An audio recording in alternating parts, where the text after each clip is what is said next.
What's going on, y'all? It's your girl Taylor Nicole, and we back with another episode and another series of Let's Talk Black History. This is where we come in and we discuss about a person, place, or thing, and we talk about our Black history like no other.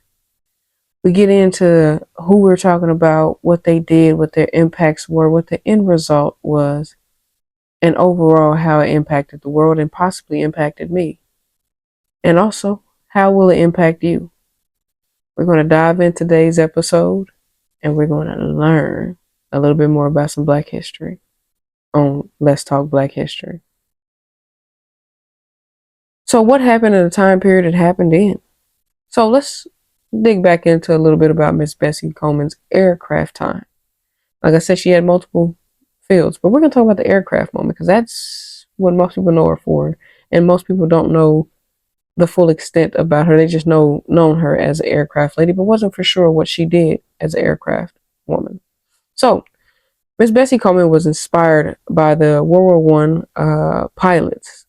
She had often seen these pilots, but noticed that not very many of them were women, let alone black women. So this inspired her and pushed her ambition beyond measures.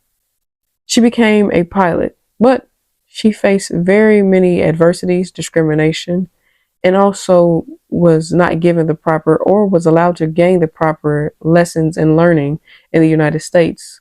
So unfortunately, that forced Miss Coleman to learn French and leave the United States in 1920 to move to France. So during her time, she trained at Cordon Brothers School of Aviation in Le Corte. I think that's how you say that, France. She gained her international license June 15th of 1921. Took her 1 year to get her official license. Once she gained her license, she returned back to the United States in 1921. And after obtaining that license, she quickly was giving her recognition, her flowers, and also was known as a pioneer of aviation. Now, it took for her to go to France to be recognized as a pilot, as a pioneer in the art of aircraft working pilots.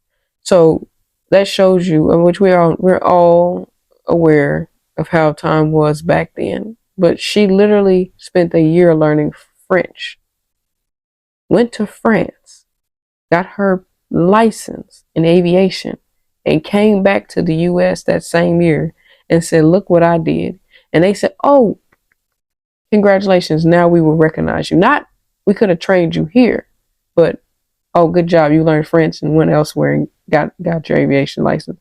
Now we will recognize you." But she didn't let that discourage her. Not one bit. She took that recognition and she soared with it. See,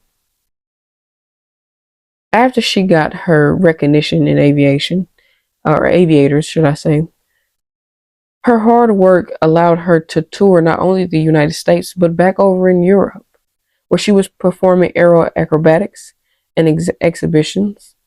She was also known for her daredevilish mannerisms and maneuvers in the sky.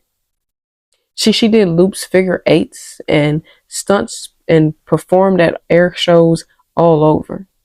She was very well calculated and knew exactly what she was doing in that air. See, Miss Coleman also refused. This is where it becomes important. Besides the fact that she was a black woman who became a licensed pioneer for the aviators aircraft, but she also refused to perform at shows if it was segregated. If it was segregated, she wasn't doing it. Didn't care. Didn't matter. She wasn't going to do it. So the venues couldn't be segregated. They had to be combined. They couldn't be one here, one there. It had to be a mixed crowd for her to perform. See, most people think segregation just means like only whites, no blacks, or only blacks, no whites. No, she meant segregated in general, meaning you couldn't separate black people and put them on one side and white folks put them on the other side. She needed the crowd mixed and mingled to feel comfortable to perform. So with that, that was her way of helping fight and advocate against racial discrimination and racial separation. Miss Coleman set a standard for any pilot and aviator who showed up to her show and who worked with her. It gave other women pilots the ability to understand that it is okay and you're able to beat the odds. See, that's what she was doing when she went into this field. It was empty of women, empty of black women at that matter. And she said, let me defeat the odds real quick. Let me show you we can do it. So now that we understand a little bit about her reasoning and her time period, because this was literally, she did this in 3 years. 1919, 1920, 1921. She spent 3 years doing this, right?